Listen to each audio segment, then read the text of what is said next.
There are many songs that have been written on different personalities in the field of music, movies, politics, sports, etc. But whenever I listen to this Led Zeppelin song, I always get that feeling that this particular song has been written for Dolly Khanna. She holds a 1% plus stake in these 14 stocks, which adds up to over 350 crores.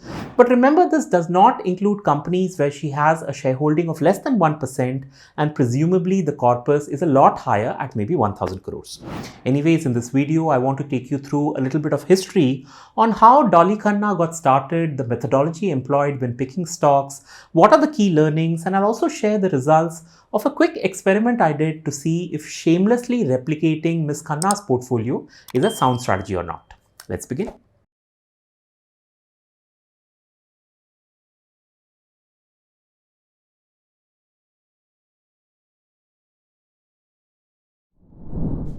Dolly Khanna's portfolio is managed by her husband Rajiv Khanna, who graduated from IIT Madras in 1968, and after working for some years in 1986 he established Quality Milk Foods. Yes, the same quality ice cream I used to relish at India Gate, which he later sold to Hindustan Lever Limited in 1995.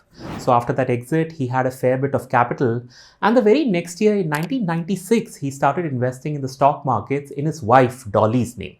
So while the name and fame goes to Dolly, the real game is being played by Rajiv here. What's interesting here is that Mr. Khanna was 52 years old when he first entered the stock markets, which is proof that smart and calculative investing can be started at any age. And like everyone, Mr. Khanna made many mistakes in the beginning, and most importantly, he learned from it. One of his first successes was Unitech Limited, on which he invested 5 lakh rupees in 2003, and it went up to 25 crores in a matter of 3-4 years. You can find tons of information on the internet. Okay, wait, that's a big exaggeration, because the Khannas keep a rather low profile and typically avoid public appearances, interviews and media engagements.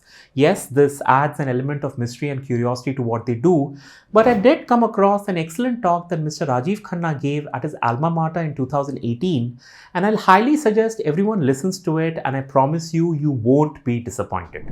Alright, so Dolly Khanna's investment philosophy revolves around capturing growth opportunities in small and the mid-cap sector. So there are two things here. One, we are talking about small cap stocks like Nilkamal, Rain Industries, Avanti Feeds, Pondy Oxides and Chemicals, Monte Carlo Fashion, Simran Farms, etc., which are some of the companies where Dolly Khanna holds a sizable stake. And secondly, their preference is for the growth style of investing, which means they are not only looking for sectors like banking, technology, and even government companies are not there in this list. Instead, we see a lot of textiles, chemicals, rubber, automotive, and manufacturing based companies, which is probably where they find a lot of undervaluation and mispricing. In fact, it's often said that the Khannas give a higher priority to companies that deal in products and services that they or people generally use in their day-to-day lives. For example, the Unitech investment happened because Mr. Khanna was looking to buy a house in Delhi. He came across Manjushri Technopack when trying to find a bottle manufacturer for his food business. Hawkins Cookers because you need a device that can cook rice and make idlis at home. And when he observed his daughter using cosmetic products of Femcare, he got to know more about the company, invested in it, which yielded him a 10-bagger. I think this preference for small B2C companies comes from the fact that Mr. Khanna himself ran a business, Quality Foods, and I think the knack for finding good quality businesses comes from there.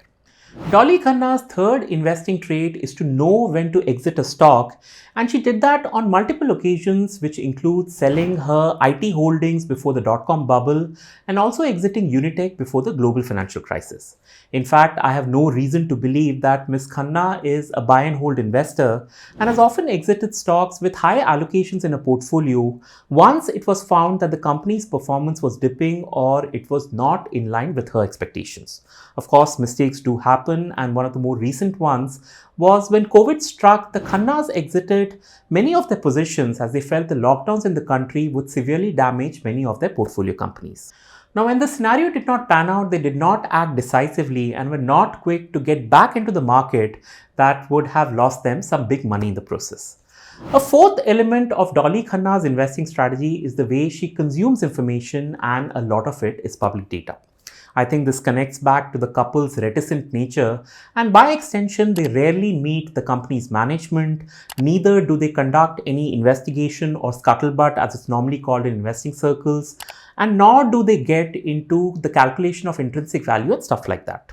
So almost all decision making happens after making sense of publicly available data, and I guess with experience, mistakes and multiple iterations, a smart investor starts seeing the patterns and makes better sense of the available information. Okay, so these are the important pillars of Dolly Khanna's investing framework, and over time newer strategies and mental models have been added to it.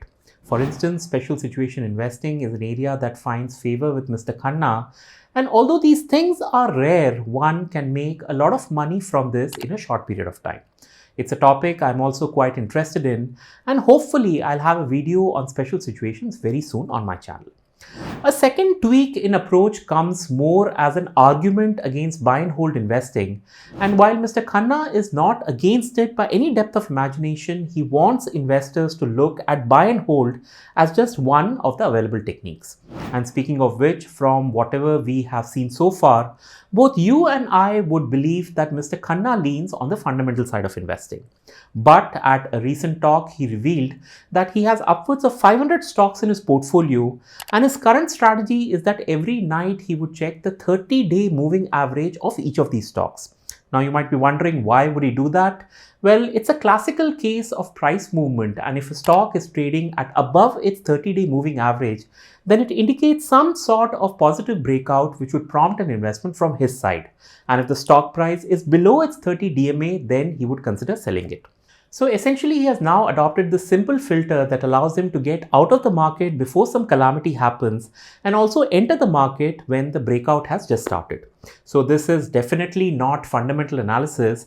It's a different type of skill, and if trading is something that interests you, then do explore enrolling for Fisdom Academy's Ignite Mumbai Masterclass bundle, where experts like Saurabh Sisodia, Piyush Chaudhary, Kirubakaran Rajendran and Vishal Mehta will take you through advanced trading techniques and strategies based on their own experience, learnings and mistakes. It's like learning from the best traders in the business, and to make this bundle all the more special, do apply the code SKN20 for a 20% discount on the course fees.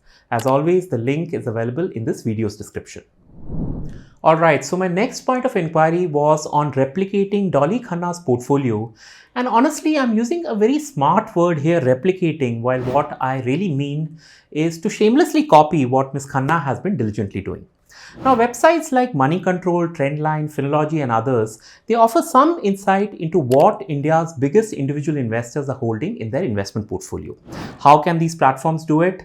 Well, it was in the year 2016 when SEBI came up with this rule that all companies would have to disclose the names of shareholders who held more than 1% in that company. So obviously, if a shareholder like Dolly Khanna held a low number, say 0.95% in maybe Reliance Industries, then although it's a pretty significant amount of money, this particular holding will not be disclosed as per SEBI norms. But these 37 odd companies here are definitely the ones where Dolly Khanna had previously or continues to have a shareholding of over 1%. And since this is the only information I have, the study will be based on these set of companies. The first step in my study was to get the data right, and it required me to do some manual stuff like calculating the number of shares and figuring out the share price at the end of every quarter.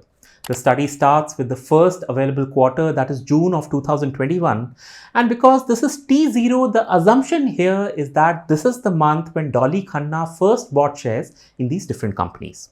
For example, Ms. Khanna's shareholding in Deepak Spinners in June of 2021 was 2.1%. Since the total issued equity shares in the company was some 69 lakh shares, the 2.1% holding comes to 1.46 lakh, which when multiplied by the June 2021 share price gives me an acquisition cost of a little over 3 crore rupees.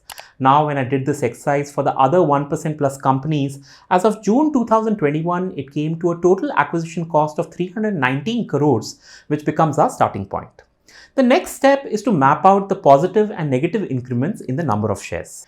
Like in the case of Deepak Spinners, Dolly Khanna's holdings dipped from 1.46 lakh shares to 1,11,000 shares in the quarter ending September 2021. So effectively, these shares were acquired at 207 rupees per share and sold at 268 rupees, realizing a profit of almost 94 lakhs.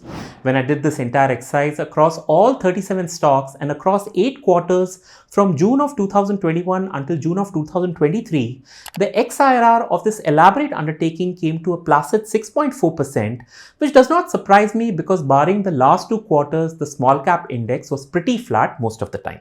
The data itself was not big enough for me to conclude anything, but just to mention, please remember I have ignored dividends, there is bound to be some taxation, but most importantly, I have made some big assumptions on the acquisition of these shares, including the cost of investment. And of course, these are only the 1% plus holdings that we have been analyzing. And as I said earlier, the Khannas have invested in over 500 companies over all these years. So I'm not taking sides here, just trying to present the data as I see it. But if you want to take a stab at this idea of shameless cloning, then do try this exercise for yourself with any of your favorite Indian investors, and please do share the results with me in the comments box below. On the same subject, I got to know of an app called Autopilot, which is the newest craze amongst young investors in the US, as it uses ChatGPT to automatically buy and sell securities, mimicking the strategies of renowned investors like Warren Buffett, Dr. Michael Burry, Nancy Pelosi, etc. The world is changing in ways one could have never imagined, but this here was a short and sweet bio about Dolly Khanna and Rajiv Khanna. And to quickly recap the learnings, we can clearly see a hard focus on finding multi-bagger opportunities rather than chasing an index fund or a diversified mutual fund. Where are these multi-baggers? Well, very clearly the Khannas feel it lies in the small and micro-cap space, which is where a bulk of their portfolio is. Although Dolly Khanna has sectoral preferences, there is an inbuilt risk management in their portfolio with diversification across industries. The investing they do is based on in-depth research and fundamental analysis with a high emphasis on growth and profitability. In fact, when I looked at this across metrics, barring a couple of companies, Dolly Khanna targets a sales growth of at least 15%, a profit growth of at least 20%, a minimum ROCE of 15%. The promoter shareholding in these investee companies are high, often above 50%. The interest coverage ratio is always comfortable, at least 4, and the price to sales ratio is less than 1 in many cases, which would certainly make James O'Shaughnessy extremely proud. The next point 5, is on active portfolio management, and Dolly Khanna regularly reviews and adjusts her portfolio holdings based on changing market conditions and new investment opportunities. And finally, the Khannas have shown to be improving their investing approach by adding filters like the daily moving average and special situations to their investing repertoire. I personally think Dolly Khanna's approach to investing is a nice blend of analysis, improvement, operating within a circle of competence and patience, and the fact that it all started at the age of 52 is very inspirational as well. I sincerely hope you found this investor's bio useful and informative. And if you want me to do more of these, then please don't just comment below, but also send me a list of useful links, videos, tweets, and other information you can find on that investor on this email ID. Please do like this video, do share it with your friends, and I'll see you 3 days from now. Until then.